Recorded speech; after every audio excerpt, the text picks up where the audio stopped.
முக்கியமா நிரூபிக்கிறதுக்கு ஒரு சந்தர்ப்பம் வழங்கினா தான் நாங்க நிரூபிக்கலாம். அதான் முதலாவது பிரச்சனை. அவரே இலங்கைக்குள்ள ஒரு சட்ட கட்டமைப்பை உருவாக்கி, சட்ட ரீதியாக இன அழிப்பு நடந்தது என்பதை நிரூபியுங்கள் என்று சொல்லி ஒரு பொறிமுறையை உருவாக்குவார்களாக இருந்தால், அதற்கான ஆதாரங்களை சமர்ப்பிக்கலாம்.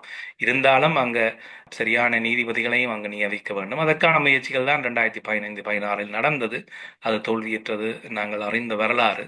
ஆகவே நீதிமன்றங்களில் இனப்படுகொலை என்று நிரூபித்தது மிகவும் அரிது. ஸ்ரபனிச்சா விஷயம்தான் சர்வதேச நீதிமன்றத்தினால் இனப்படுகொலை என்று தீர்ப்பு கூறப்பட்ட ஒரு விடயம் என்ற ருவாண்டா விடயம் என்று கூறலாம்.